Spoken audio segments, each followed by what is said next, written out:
This industry is really messed up, like really messed up. So many companies just they don't do the basics. They see that a customer's website downloading time is like 20 seconds and they just start putting ads, they start putting content in the website thinking like, yeah, this will work, this will get them clicks and viewings.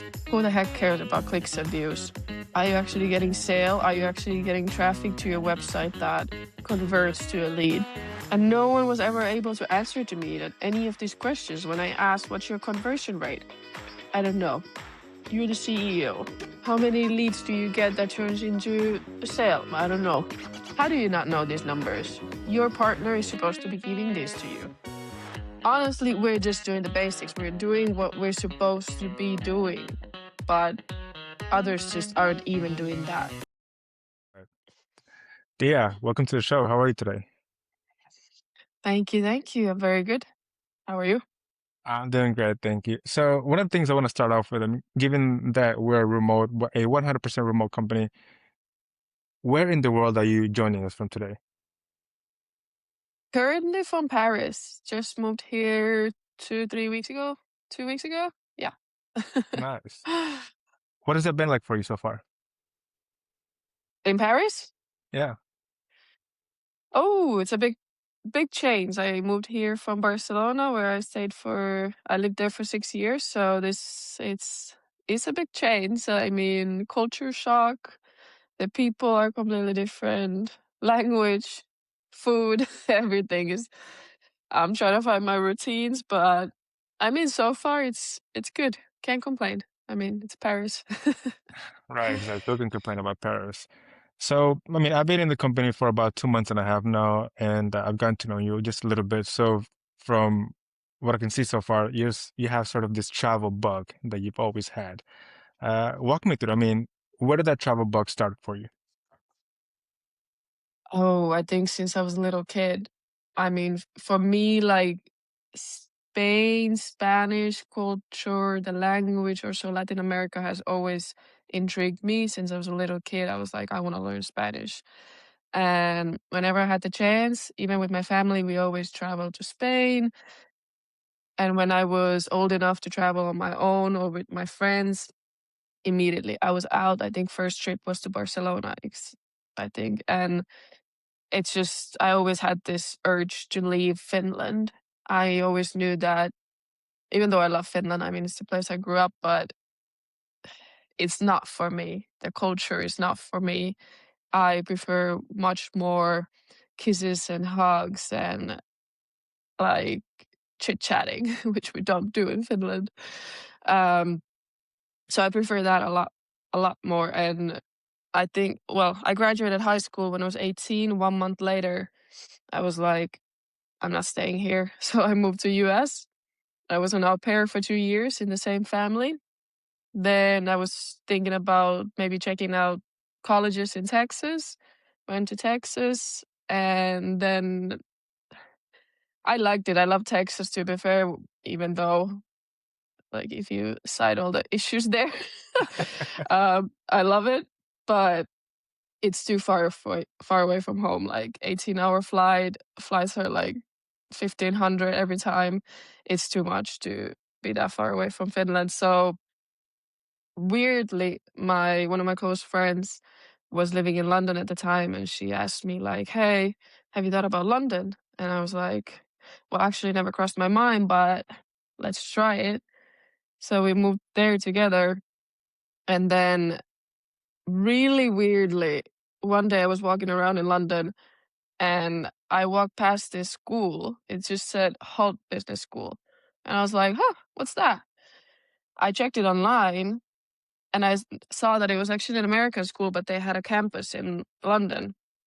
And I was like, hmm, maybe I should start thinking about going to college already because it's been like 3 years since I graduated high school. And I was like, you know what, let me apply there. And randomly, my friend living there with me as well applied, and we both got in. And then we started in London September 20, 2017 or 2018? 2018, I think. We started studying in HULT. Um, really well. Lived in London for 3.5 years in the end. Then COVID started. Um, I had this urge to leave London because it was too much of a city for me, and the lifestyle was way too hectic. Like, I'm very much of a beach person. So I was like, I need to get back to Spain. Like, I need to be in Spain no matter how, I will go there. And then I started applying for internships, and I just saw this one random digital marketing internship in Barcelona where they needed a Finnish speaker. So I was like, yep. Salary was like 200 euros a month, but I was like, yep, I'm coming. I don't care. Just get me to Barcelona. I was supposed to stay there for the internship, so 4 months, but COVID continued. School in London said you're allowed to continue remotely. Like, school is basically closed. So I was like, well, I'm not going to go back to London to just be at home there. So I decided to move permanently to Barcelona and finish my studies from there. And then actually, I think it was 1 year later, and I got so used to living in Barcelona that, well, I graduated 6 months early, and I was so used to living in Barcelona that I completely forgot to go to my graduation in London.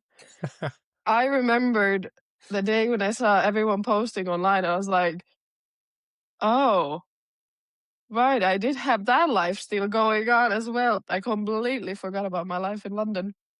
And so I forgot to go to my graduation. But it was fine. I mean, I loved my life in Barcelona clearly, so forgot about that. And 6 years later, I was still living in Barcelona. Like, absolutely loved it. Got a job there. Then moved to Resaco. Had a boyfriend, got a new boyfriend, made friends that are like family now. So I really built a life there. So now Paris. Yeah. But was there something specific about, I mean, you obviously mentioned already that you're very like leaned into the Spanish culture, the language, the sort of the mannerisms that it has. But was there something more specific that kind of kept you in Barcelona? I think it was like one of the first places where I moved kind of completely alone, not knowing anyone when I went there. And I really built the life that I had there, I built it like completely alone. So Mm. I think that was something that was also for me now really hard to leave, because it was really like a big accomplishment for me to be there and have done what I did, like from scratch.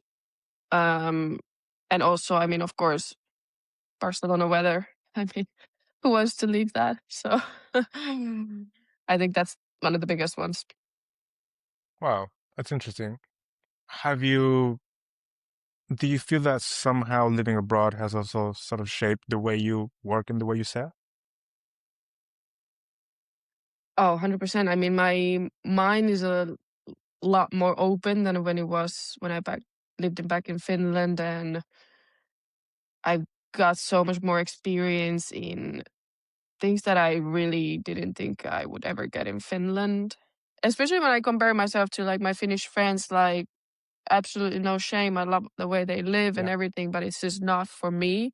Like, we have such different lifestyle choices and everything, and it works for them, but I would have been miserable like with that.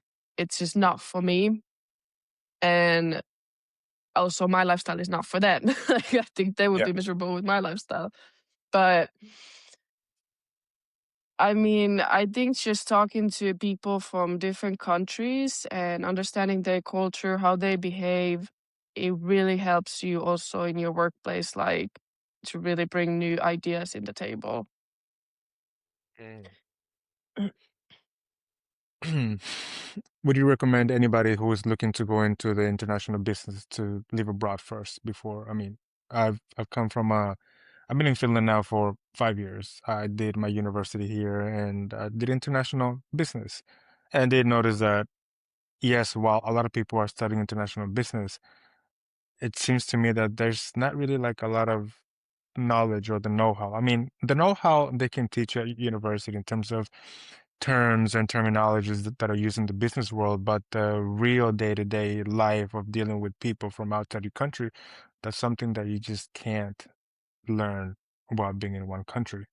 Uh, what Yeah. would you suggest for people that are going into those kind of branches?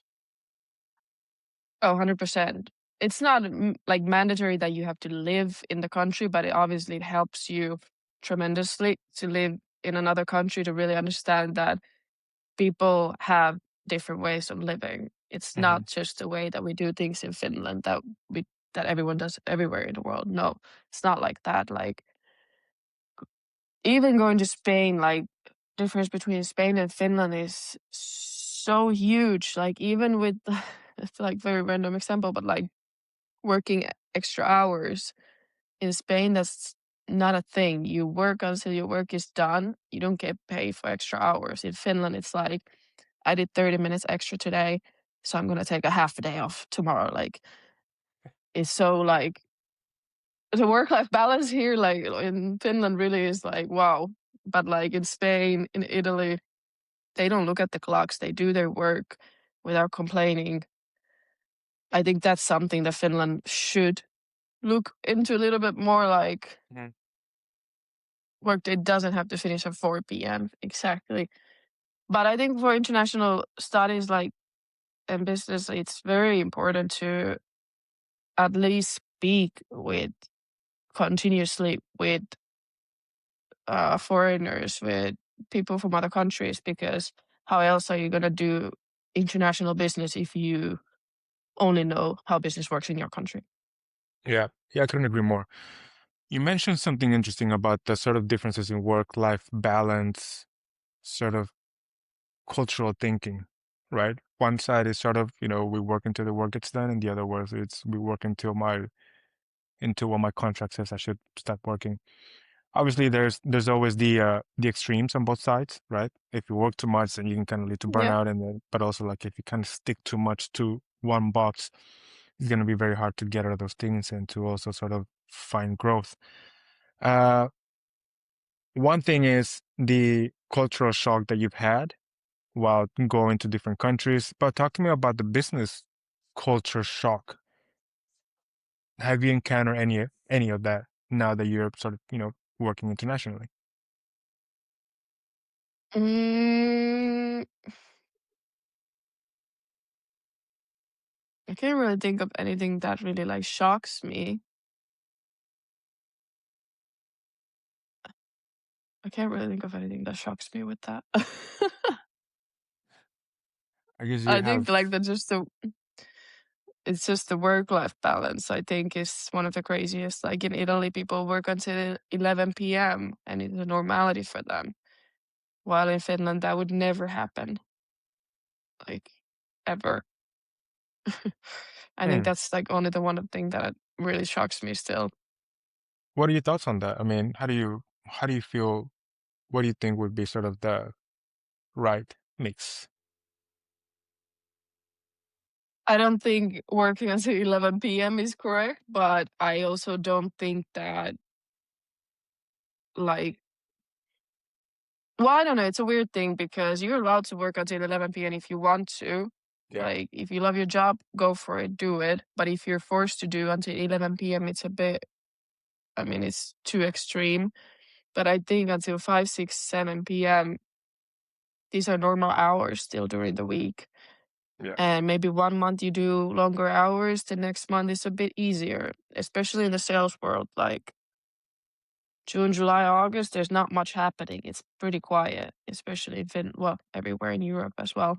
Yeah. But then the other months tends to get a lot more hectic, and it's just finding the balance in between. Also, you need to learn to say no if you need to leave or you need to be somewhere else. Like you need to say no, but also you need to be flexible, like to do the extra mile. Yeah, I couldn't agree more. I think, like, if I think of myself, I mean, when I lived in Mexico, there was seasons when I would work 16-hour days.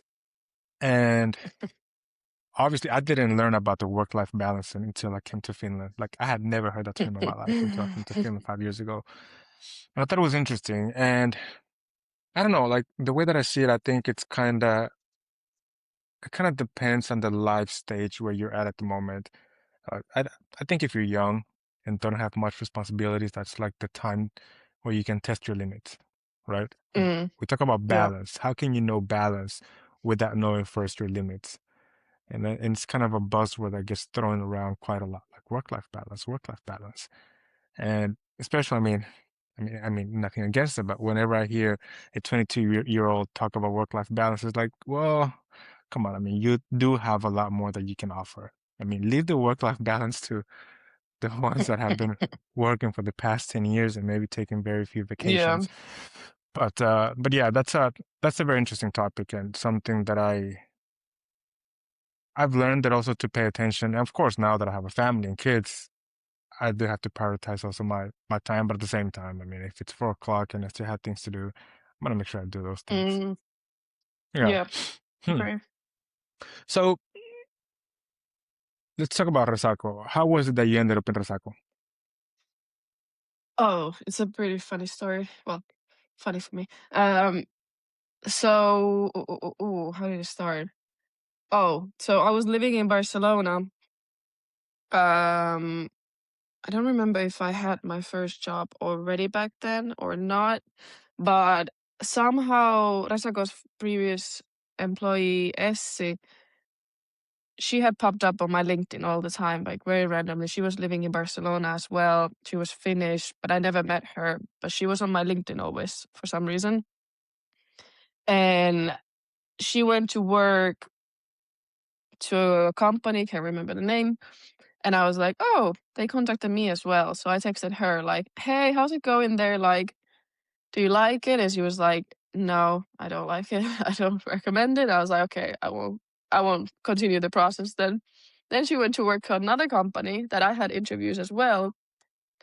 And I asked, oh, how is it going there? And she was like, absolutely horrible. I was like, okay, I'm not coming there either. Then she joined to Resaco and I texted her like, how's it going there? Like, hey, like congrats on your job.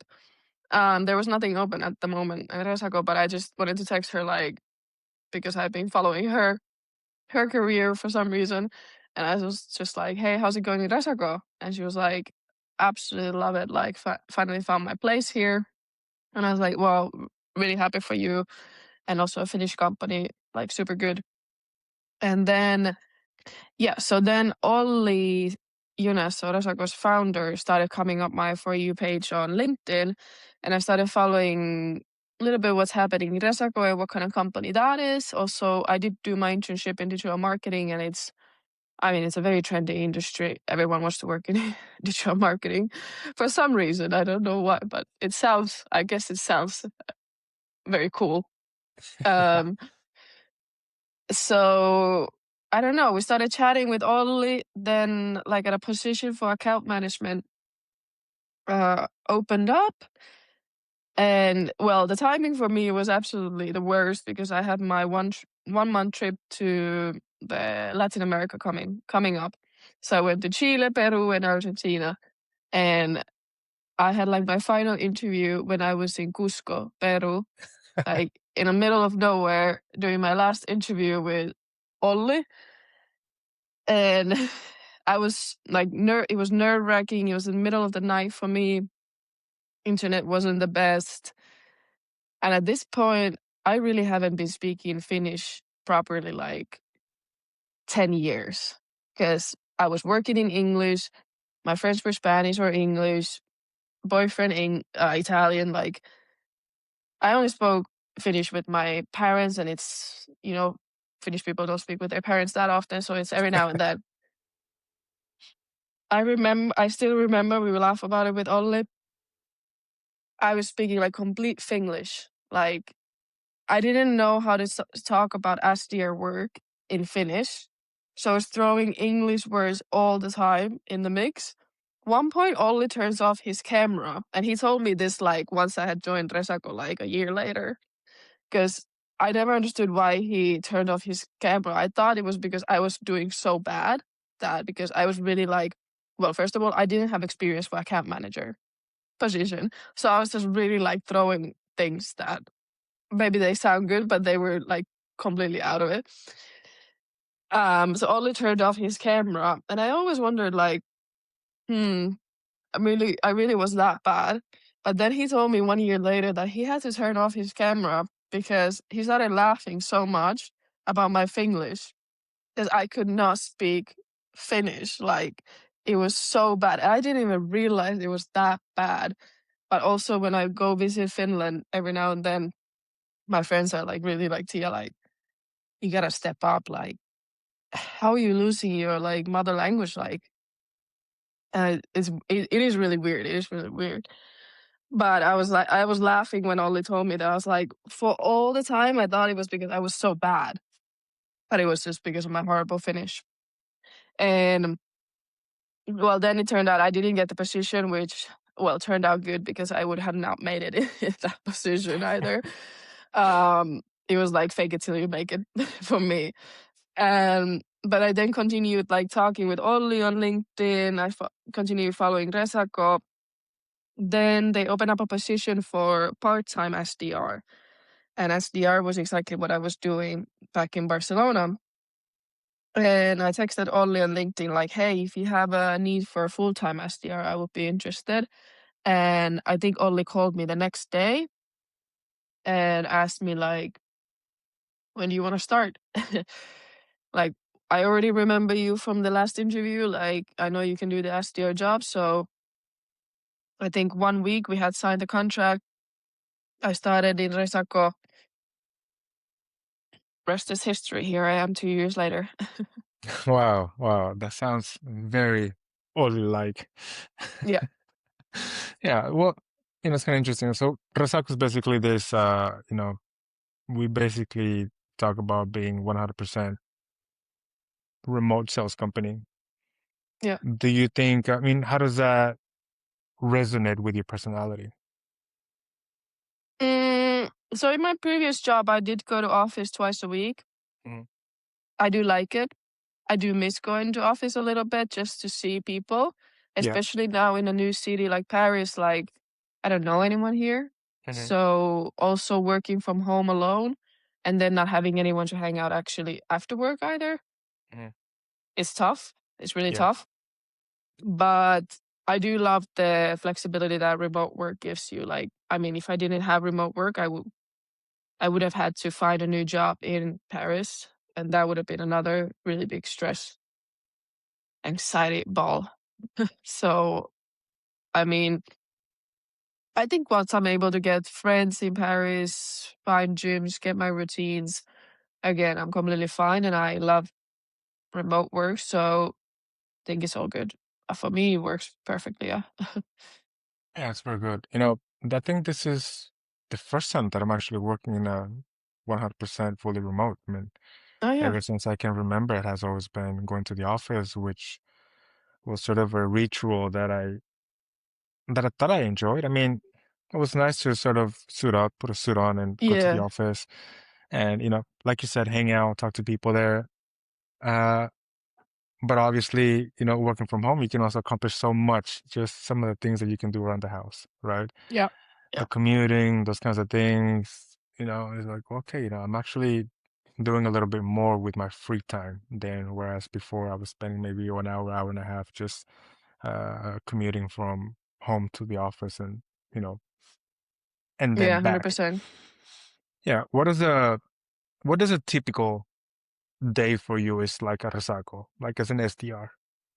Mm, well, now my job is it's I'm involved in quite a lot of things, so it's mixing up quite a lot of tasks. But um, I wake up around 7 ish. Do my morning stuff, open up laptop, check everything. If anyone's texted since last night, usually there's always some 9 p.m. text messages. I'm like, how are you texting me at 9 p.m.? But all good. I answer next morning. So check all that stuff. Mm, honestly, lately my calendar has been so different every day. Like every day I have different things to do. But I think if this week I'm looking at, because I had to do a bit more SDR stuff on the Finnish side. So calling, I think, well, if I take my yesterday, I had meetings. I was checking with our new SDR that's starting a little bit the list that he will be calling. Then I did cold calling for I think 3 hours, booked 2 meetings. What else did I do yesterday? I did Olli's LinkedIn, the ghostwriter here. I did my own LinkedIn. Did my own LinkedIn. What else? We were checking a little bit our new projects with Olli, how we're gonna continue with those. And yeah, I mean, it's I go from here to here, and now I'm gonna start writing blogs. So Nice, nice. yeah, Are you liking that transition? I love to be busy. So if, for example, I still remember my first job in Barcelona, which, well, it was a job that I got because I needed the social security number and they provided it. So I was like, okay, I'll do the job until I get the social security number, because I mean, it was a job for online casinos for the customer service. So I was in the live chats. At best, I had 11 chats open at the same time, and I was like responding. I was like, yes, yes, sir, yes, ma'am. And I was like, yep, tick, tack, tick, tack. And I loved it. Like 8 hours went by like that. Like, I love being extremely busy. I love it. So days when I have a lot of things to do and a lot of different things to do, I do love it, even though sometimes I'm a bit like, if I have a lot of things to do, I can't get anything started. But at the same time, like, I just love having a lot of things to do. So Nice. Obviously, the SDR position is, I would say it's arguably the hardest job in sales. yeah. What do you think makes a great SDR? Uh, Honestly, I think it's come up a lot that having some sort of background in sports really helps you. I have my background in soccer. I always been a captain as well in my teams. And it's just about, because in sports you lose, you win, you kind of have to get too used to that. Even though when you lose, you can't be yelling at the pitch, like swearing, and you just have to handshake the opposite team and go home. And I think in SDR work is quite same, although here you can yell after the phone call is done. You can yell, you can cry. um, but I think resilience, and then just the fact that you can't take it seriously when someone says something mean to you, because they don't know who the heck you are, and they don't actually mean it Hmm. like directly personally to you. They just mean it towards the cold call that Yeah. they don't want to do it. And I mean, just enjoy it. I take it pretty stress free. So, because the worst thing they can do is yell at me and say no. So what? Next call, you know? And the winning when you book a meeting, that's like, we always talk about with Jonas, the other SDR in our team, and when you get one good one, it really, like, your whole day's good. You're done.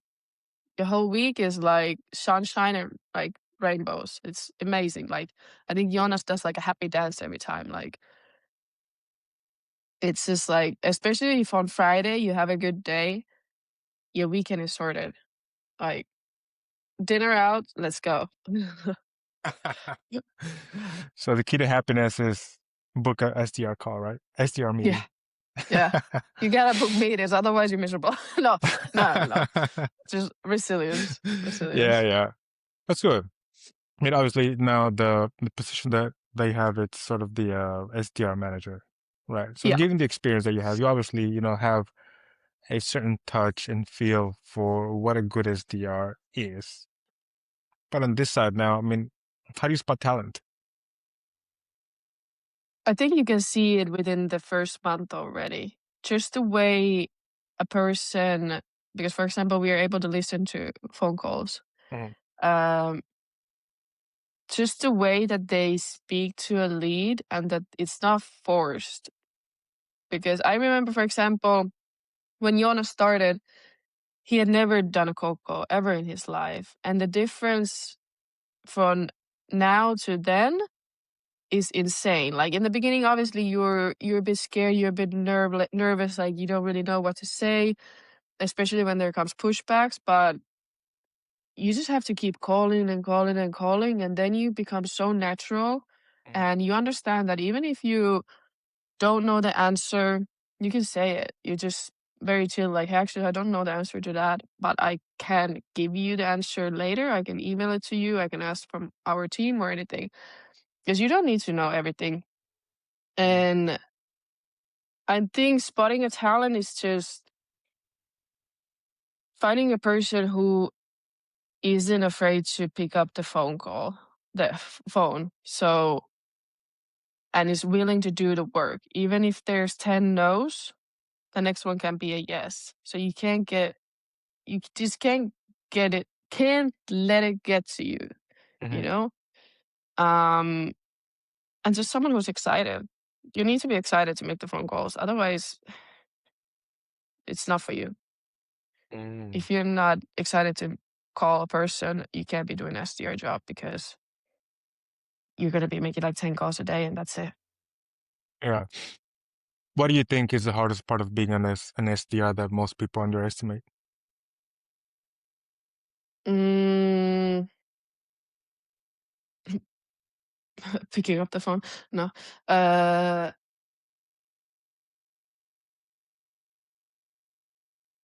duh, duh, duh. I don't. The thing is, I don't think people underestimate SDR job. I think it's very known that it's a very tough work, and I think majority of people say that they will never do cold calling in their life because it's a horror. Like it's taken as a horror thing, but in the end, you're just calling people who you know that need your product. You're not calling random people. But I don't know. I don't see there being anything that is underestimated. Yeah. Do you think then companies perhaps sometimes steer away from that because they know how hard it is and they want to rely on, I don't know, email, like bombing with emails or different sort of methods? Mm, I feel like a lot of companies do cold calling, Mhm. and because you can always find people who are willing to do it. Mhm. Um, I think even if you put our production to do cold calling, they wouldn't do it. They don't. They are Mhm. not. It's not something they want to do. Mhm. Um, Vice versa, I wouldn't like to do our production because I had no idea how to do it. To be fair, so. Mhm. Yeah. um, but I think like if you ask a CEO to make a cold call, I don't think they will in a big company as well. Especially, I don't Yeah. think they will start doing it. It is taken as a low job, like very entry level job. But in the end, if your SDR function is not working, that's it. You're not getting your sales. Yeah. That's Yeah, I couldn't agree literally the more. base for your company I think that's the if you best way don't to have put it. inbound. Yeah, I think that's the best way to put it. I mean, now that you mentioned that, we could make the parallel that SDRs are the nurses of the business world, Yeah, right? exactly. Wow, it's very interesting. Now, obviously, I mean, you probably had hundreds, if not thousands, of phone calls with people from various industries. What have you noticed is that one of the main or one of the most common things about digital marketing that most companies are suffering from? Oh, too many. Um, from the fact that they're just not getting results. Digital marketing companies are happy to make 1 year, 2 year contracts, and you do the job for the first month, but then you realize that the company is already paying you for 1 year. Why should you do more? So digital marketing companies are very happy to charge their customers without doing the work, which is why our industry is so effed up in Finland, especially. I don't really know how it is in international market, but Finland, when I started cold calling, I think my first post was even about this on LinkedIn that, oh my lord, like I had no idea digital marketing is like this in Finland. Like what did we ever do to you, like to CEOs, because they were so rude to me. And I was like, wow. But then once I started speaking with them more and more, I was like, whoa, like this industry is really messed up. Like really messed up. Like so many companies just they don't do the basics. They see that a customer's website downloading time is like 20 seconds and they just start putting ads, they start putting s- content in the website thinking like, yeah, this will work, this will get them clicks and viewings. Who the heck cares about clicks and views? Are you actually getting sale? Are you actually getting traffic to your website that converts to a lead? And no one was ever able to answer to me that any of these questions when I asked, what's your conversion rate? I don't know. You're the CEO. How many leads do you get that turns into a sale? I don't know. How do you not know these numbers? Your partner is supposed to be giving this to you.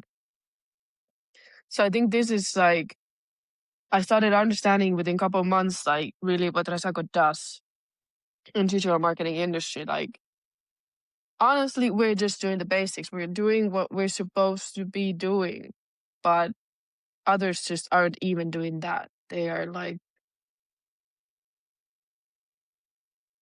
I think just doing the bare minimum is too much. People are not doing even that. Yeah. Yeah. It's kind of funny they mentioned this. That's kind of, we ended up to a similar topic when I was talking to Olli on the first episode of the podcast. That kind of seems to me that a lot of marketing agencies get involved with clients only to provide visibility, but not really to take it a step farther and want to get involved in their sales processes. Right? Because I mean, yes, it is part of the company's responsibility to strengthen their sales processes, but if you have the ability to do so, why aren't you offering that? I mean, Yeah. something that something that I've heard many times over and over again ever since I came to Finland. And this is not, I mean, obviously there's amazing things happening here.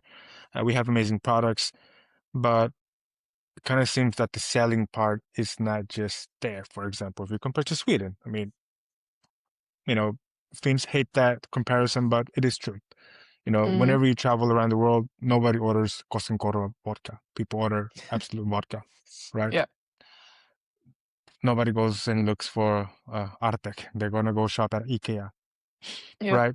So there's a disconnection, big disconnection between marketing and sales in a lot of Finnish companies. And this is not me just saying. I've actually, a lot of these things I've actually heard it also from CMOs in Finland. It's like, we're not good at selling. We believe that our products are so good that they should be sold by themselves.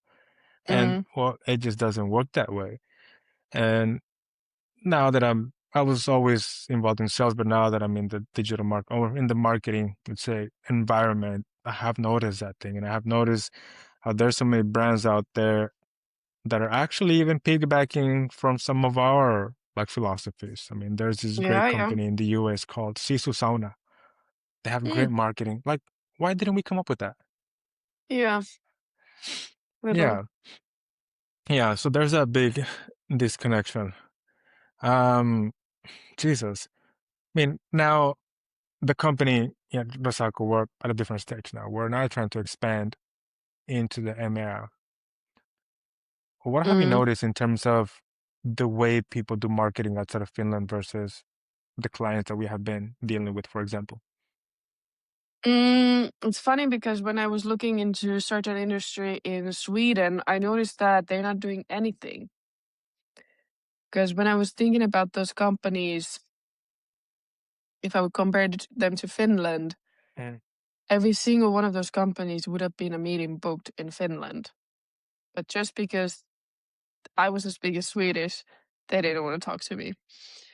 Like, they are way more behind, or maybe it's just that industry that I was looking at, but Mm. they weren't doing anything. But then when I was also calling, they did say that they already have a partner for multiple years, but I couldn't see anything, like absolutely zero results, no visibility, no traffic, not even branch searches. So yeah, I mean, I think now, especially when we're in the hotel industry, you already know that the biggest ones are obviously very good at what they do. They have the internal marketing teams. It's not even the ICP for us, but they are doing extremely good work. But it's the smaller resorts that it's weird why they don't want to put effort into this, because they are willingly giving the money to OTAs. And it's such a fire topic, but for some reason their mentality is so that it's just how it's done. There's no other way. And Yeah, it's I mean, how do we change that is exactly, exactly. I mean, I've been thinking a lot about this, obviously, because, that's what we're trying to find. But I mean, like I know from experience that the hospitality industry, it's brutal in terms of the pay is not the best, and you're extremely busy all the time. So there's that element. So like GMs, I think it's very hard for them to really like they can barely keep up the operation at the hotel, yeah. let alone get into the marketing side of the company. Um, but yeah, that's obviously something that we have to change. And something that I've noticed, for example, with resorts is a lot of them are sort of behind sometimes in terms of hospitality trends, right? And once again, I mean, it's the same problem in a lot of the hotels. They're relying so much on OTAs, and it's not even to blame OTAs. I mean, obviously they're doing a very good job, Yeah, OTAs. they're doing amazing. Otherwise, they Yeah. exactly they do amazing. But I think a lot of the problem is as well is that, and this applies towards everything, right? Anytime the problem becomes normal, it's no longer a problem. So they Yeah. just kind of see it as another thing in their spending that has to be paid every single month or every Yeah, single it's just a year. fixed expense for them. Exactly. Exactly. But well, we are here to change that, right? It's not gonna be easy, Day by but day, yeah, yeah. yeah, yeah. Hmm. Now, what kind of, I mean, going back a little bit to the SDR role, which is, what you specialize in, for people out there that may be considering the SDR career path, for example, Mhm. what would you say is the things that they should ask themselves before venturing into that world? To be fair, honestly, I think everyone should try an SDR job even for 3 months, because it really builds up character and you really understand the hustle. Like, because I don't think there's any other industry or how you call it, another job that really builds your character like SDR job does.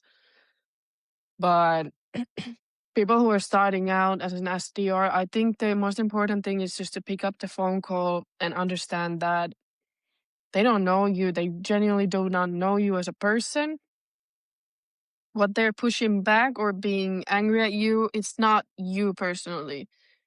It's the cold call, because they get tens of cold calls every day. Relax, listen to music, do your morning things, get coffee. Um, just put yourself in a comfortable place with no distractions as well. Book time slots in your calendar where you like, this is where I'm calling. I'm not doing anything else. Even if I get 10 no's and I still got 30 minutes left on the slot, I will continue. That's the only way you're going to get meetings. It can be 40 no's, but then the next one is a yes. And it's the only one, the yes, that matters. So I think just try to be happy with it. Honestly, you're talking to, well, I'm talking to CEOs. It's really interesting to speak to CEOs because there's so many different type of CEOs. Jeez, some are, how are they CEOs is the question, but some, like, you get extremely good conversations out of them. Also, you're allowed to ask questions even outside whatever the heck you're selling. If you see that they are very popular on LinkedIn, or they have, like, you can even ask, like, how did they get there? They love to talk about themselves. CEOs and salespeople love to talk about themselves. So ask questions that they can talk about themselves, because honestly, they will tell their stories to me. I have had 30-minute phone calls, where I was just listening to a CEO's story. So they love it. Okay, so what I'm picking from this, and maybe one of the reasons why you're so good at it, is that you really humanize the role and not just make it into something transactional, right? Yeah, I think most important thing with cold calling is that you have to remember that you're not selling anything. You're trying to understand what issues or troubles they might be having currently, and if we could probably maybe help them in some way. Worst case, we're just bringing them new ideas and they continue with someone else, and that's fine. But it's important to keep the cold call very, well, it should be short, and because you are calling them out of the blue, and the purpose is to book a meeting. So keep the first one short and just try to put a time in the calendar. But it's important that it's not a sales call, it's a conversation starter. Hmm. Very well said. Do you have any recollection of what have been the most, let's say, that you thought it was a long shot and it turned out completely different to what you're expecting? Oh, I think when CEOs, I have had a couple times when they tell me like, yeah, no, like, I asked him a question like, hey, how's it going? How's it going currently with your digital marketing? Getting any new leads? Blah blah blah. Whatever I ask, and they say, yeah, we actually just changed to a 1-year contract, so we're stuck with that. And I was like, oh, okay. And I was about to close. I was like, so I guess this is it. And he's like, but I'm happy to listen to you though. And I was like, oh, okay. Well, so I continued my speech and we booked a meeting, and it turned out that they were actually able to get rid of the 1-year contract as well. So always try to push for the meeting, even you think that it's not, it's not gonna go anywhere, because it can. It can always go Wow. somewhere. What about on the flip side? Have you had something that you were like completely confident that I'm gonna book this one and it just went a total Oh mess? yeah. On LinkedIn, I found once gotten like an answer saying that, I don't remember what it was saying exactly. It was like, um, yeah, this sounds interesting to us. This sounds interesting to us, and we're doing okay now, but like, yeah, this sounds interesting to us. So I called the person. Hey, just chatted with you. As you said, I thought I told you we're not interested, and hung up. And I was like, um, sure. And then my day was ruined. Oh I my was like God. at the high, 1 second to the lowest. Yeah. You never know. You never know where they're gonna go. Yeah, yeah, absolutely. Hmm. So you have been at Resaco for what, 2 years and some 2 years, yeah. change? Yeah. 2 years. So, Yes. listening to your story and sort of reflecting back on the previous job experiences that you've had and the things that you are doing now, I mean, from a personal level, what do you think have been your biggest learning lessons in this time that you have been with the company? Learning lessons. Honestly, just learning lessons. Oh, I'm so bad at this. Uh, We have a lot of talented people in our company. Asking for help is not an issue. You can ask the dumbest questions, especially from sales side to our production. In the beginning, I was trying to say, kind of do everything on my own and things like this, but I've understood that I can actually, and people here are happy to answer. They're happy to Mhm. explain. They immediately like jump on a call to you. And 30 minutes later, I'm like, okay, now I know everything, even the history about this area. um, I think it's just show up every day, honestly. Like, give your 100%. We are in the startup world, even though we don't like the word, but we are in that world. But every week with us is pretty different, as at least in my day, like their work of day, their work. Um, just be open, honestly, for everything. If I mean now with the blog post for me, like I'm happy to try something new, do SDR job, try the new projects, kind of with the EMEA, and like just be open and happy to learn new things. Hmm. Very well said. We have gone up and down a lot of topics, different things. Is there something that you consider highly important that we haven't talked or covered? Mm, No, I can't think of